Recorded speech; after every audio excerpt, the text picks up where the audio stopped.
Bonjour, nous sommes le 17 février 2023. C'est un vendredi, c'est une très belle journée, un peu parce que c'est vendredi, tout le monde aime les vendredis, je crois.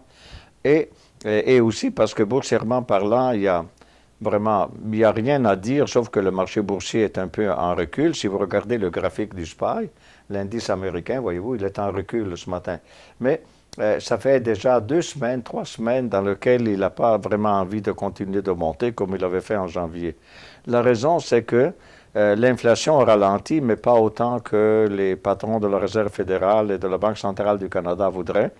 Ensuite, les dépenses, mettons en janvier, ont augmenté par rapport des consommateurs, donc, par rapport au mois précédent. Et finalement, ça montre que les gens, OK, ça ne les dérange pas, cette augmentation de taux d'intérêt. Et donc, tout le monde a sa job, tout le monde, ça va bien. Donc, voilà. La conclusion, c'est que M. Powell pourrait dire, là, on va augmenter les taux d'intérêt. Donc, là, encore plus. Donc, là, on est rendu, je pense, quelque chose comme l'objectif de savoir 4,5, mais ils ont l'intention peut-être d'aller à 5 et quelques. Mais pour le moment, l'économie et tout ça, ça paraît ignorer tout ça. Par contre, le marché boursier, comme vous voyez, ça fait 3 semaines quand même qu'il est en recul. D'abord, en janvier, il avait tellement monté que s'il continuait en janvier à monter comme ça pour les prochains mois, mais on se serait trouvé à Noël à des records incroyables. Donc, c'est normal qu'il recule aussi, donc il y a un moment de réflexion. Mais c'est quoi le sujet aujourd'hui de ce vidéo? C'est de parler, regardez le titre, Indice de perception de la corruption. Notez, ce n'est pas indice de la corruption, c'est un indice de la perception de la corruption. C'est parce que c'est difficile pour ceux qui font ça de dire là c'est un pays corrompu plus que l'autre et tout ça. D'abord, il faut définir c'est quoi la corruption. Donc, Gary, veux-tu aller s'il te plaît dans le numéro 3, voilà ça.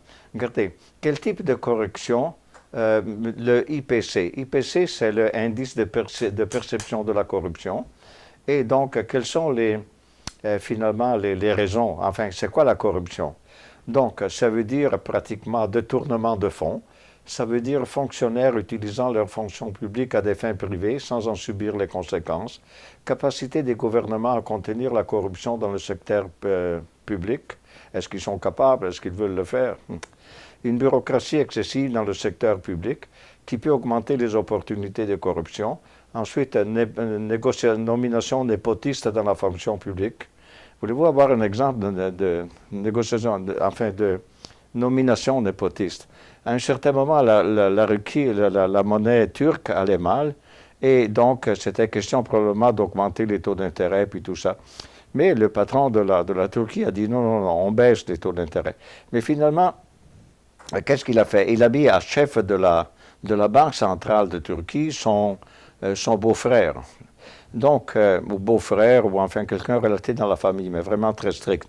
Et ça s'appelle, à mon avis, du népotisme, parce qu'en réalité, il faut mettre à l'endroit de décision importante quelqu'un qui est compétent. Est-ce que peut-être il est très compétent, ce beau-frère, ou je ne sais pas, mais quand même, ça c'est un exemple de népotisme. Ensuite, les lois garantissant que les agents publics doivent divulguer leurs finances et les conflits d'intérêts potentiels. On a ça, vous savez, avec l'autorité des marchés financiers et puis tout ça. Protection juridique des personnes qui signalent des cas de pots de vin et de corruption. Parce que naturellement, quelqu'un voit une chose de corruption, mais s'il le dénonce, peut-être ça finit enfin sa vie se raccourcit. Protection, voilà, c'est ça. Ensuite, captation de l'État par des intérêts de particuliers étroits et accès à l'information sur les affaires publiques, activités gouvernementales. Ça, c'est toutes ces choses-là rentrent en ligne de compte pour évaluer finalement si un titre est un pays est plus corrompu ou non qu'un autre. Mais regardez, cet indice de perception de la corruption, ça vient d'une compagnie qui s'appelle, je dis compagnie, mais c'est en réalité, c'est une organisation, disons, Transparency International. C'est une compagnie allemande, en réalité. Son siège est en Allemagne, avec des filiales sur 180 pays dans le monde. Ça a été créé en 1995, et par qui? Ça a été créé par des gens qui étaient des employés de la Banque mondiale.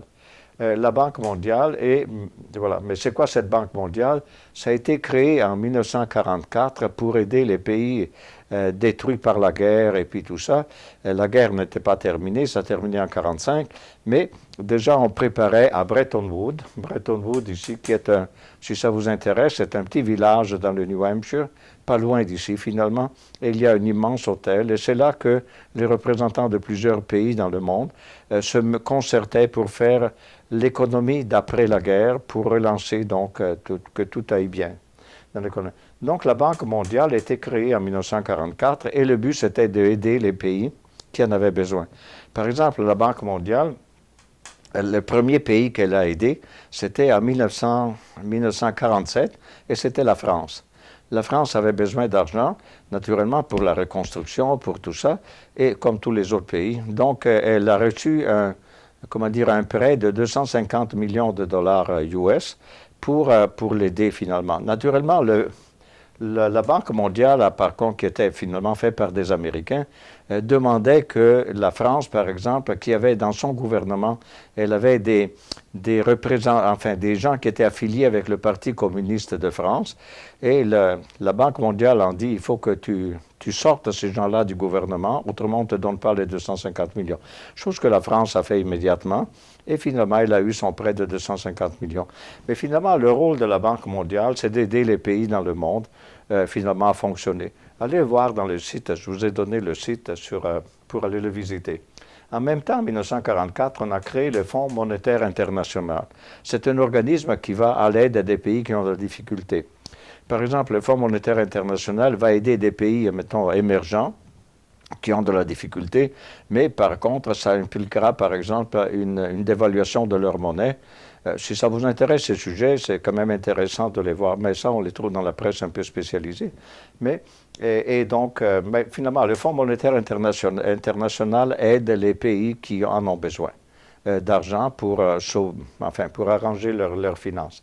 Naturellement, le problème est, quand la Banque mondiale aide un pays, ça veut dire quoi? Ils font un chèque, ils donnent le chèque à qui? À celui qui dirige le pays. Et c'est là le problème de la corruption. Regardez, ça peut arriver, par exemple, que ce soit du rent-seeking. Voyez-vous, ici en bas, c'est marqué « recherche de rente ».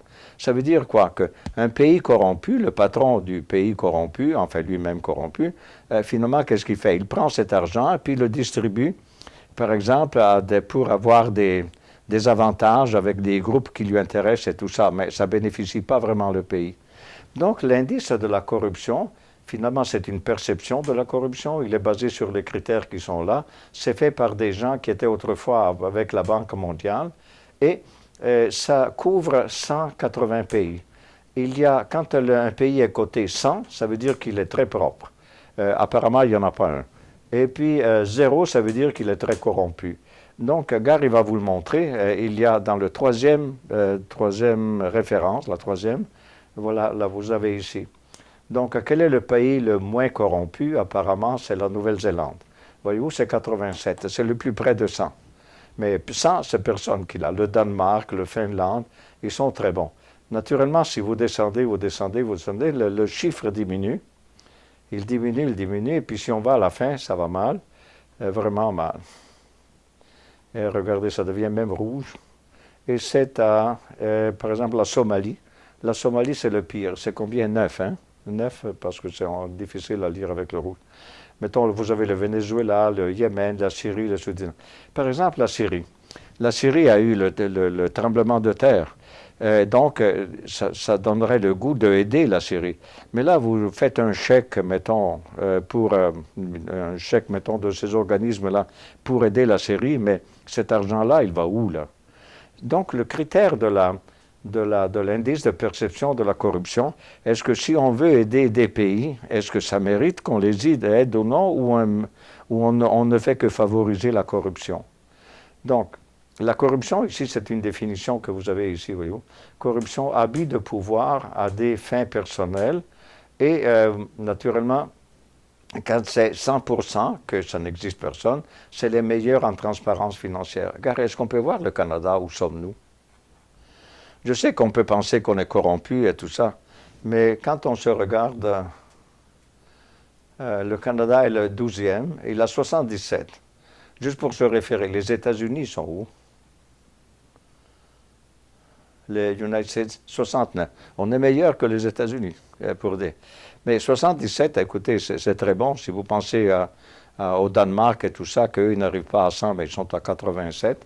Donc, c'est bon. Naturellement, si vous, encore une fois, si vous donnez de l'aide à des pays, donc si la Banque mondiale ou le Fonds monétaire aident les pays, il faut être très strict à voir qu'est-ce qu'ils font avec cet argent. Parce qu'autrement, ça est dispersé dans des intérêts. Ça s'appelle la rent seeking, si ça vous intéresse, recherche de rente. C'est-à-dire, le patron d'un pays reçoit l'argent, puis le distribue à ses amis, puis tout ça, et ils achètent des Ferrari, si vous voulez. Et puis finalement, mais ça n'enrichit pas le pays, ça n'aide pas le pays. Est-ce que la corruption, elle est là? Oui, elle est là. Prenez le cas de la Turquie, par exemple. Ça, c'est parce que simplement, c'est le tremblement de terre. Imaginez une quarantaine de milliers de morts il y a eu jusqu'à présent. Et vous trouvez une chose étrange. Quand vous regardez la photo, par exemple, mettons, de la destruction en Turquie, dans une ville, vous trouvez une série de maisons qui sont écroulées, de bâtiments qui se sont écroulés à zéro, mais à côté, il y en a d'autres qui n'ont presque rien eu, ou rien eu, apparemment. Pourquoi? Ben, c'est parce que ceux qui sont restés debout avaient été bien faits. Les autres ont été faits, finalement, apparemment, mettant pas grand-chose dans le ciment, c'est-à-dire dans la construction. On épargne sur le ciment, par exemple, on en met moins, des choses comme ça. Et naturellement, la corruption, elle est où, là? C'est que d'un côté, il y a le constructeur qui est malhonnête. Mais pourquoi il est malhonnête? Parce qu'il peut l'être malhonnête. C'est-à-dire, il y a des gens dans le gouvernement ou dans la ville, je ne sais pas, qui autorisent, parce que le constructeur, qu'est-ce qu'il fait? Il fait la maison, après quoi, ça doit être certifié par quelqu'un de la municipalité qui dit, oui, oui, c'est bien fait. Non, c'est mal fait. Si c'est mal fait, il faut le détruire. Si c'est bien fait, c'est bon. Bon, mais en Turquie, apparemment, c'était une question de politique, de favoriser le plus grand nombre possible de appartements pour les gens et tout ça. Donc, électoralement, pour celui qui est au pouvoir, c'était bon. Mais à présent, c'est un désastre parce que ça prouve que ces édifices-là étaient mal faits.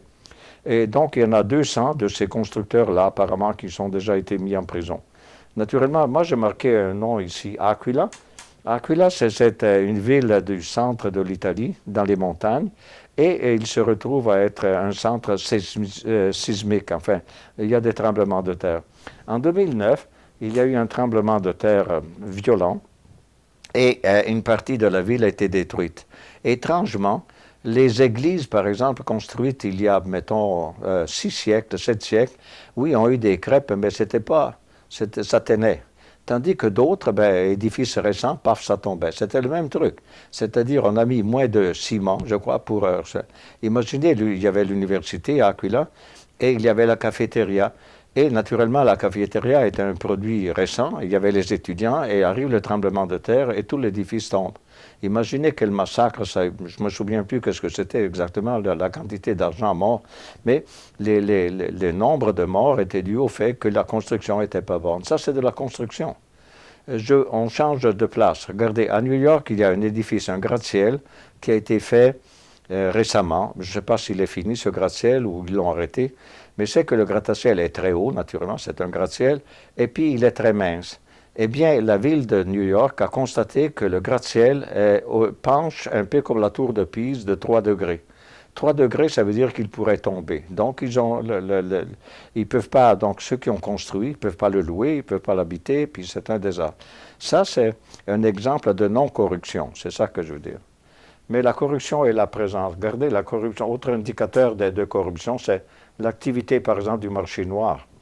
Il y a des pays dans lesquels l'économie semble pas bonne, mais quand vous allez visiter le pays, vous voyez un paquet de Ferrari, de Porsche, et puis tout ça, les restaurants sont pleins, mais d'où ça vient cet argent-là? Donc il y a une activité du marché noir. Ensuite, il y a des pays qui ont une surabondance de règlements, et ça favorise finalement la tricherie et puis tout ça.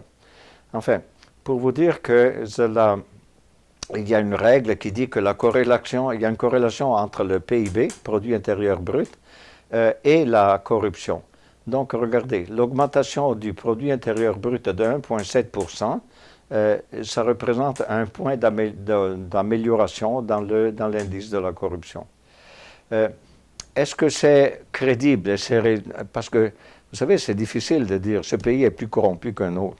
Ils se basent sur quoi? Ben, ils ont plusieurs critères. Si ça vous intéresse dans les références, c'est marqué quels sont les critères de ça. Encore une fois, c'est un organisme qui vient d'Allemagne et qui a été fait, qui est en Allemagne, et qui a été fait par des anciens employés de la Banque mondiale. Donc, c'est supposé être des gens compétents.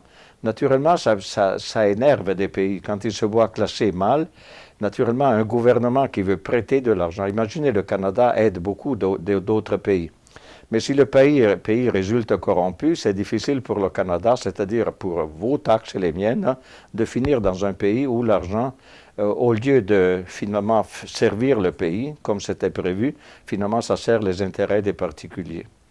Donc c'est un gros sujet et comme a dit, vous savez, je me souviens un juge il y a quelques années, ben, il y a une dizaine, non plus que ça, quand il y avait l'enquête sur la construction à Montréal, il y avait un juge qui avait dit, vous savez, la criminalité ou la corruption et tout ça, il dit c'est comme la poussière sur un meuble. Il faut l'enlever de temps en temps, la poussière, parce qu'autrement elle s'accumule. Donc ce n'est pas parce qu'on a enlevé la poussière que la poussière ne vient plus. Ça revient tout le temps, ça revient tout le temps. Et donc il faut être toujours en alerte. Et voilà, et ça c'était le sujet pour aujourd'hui.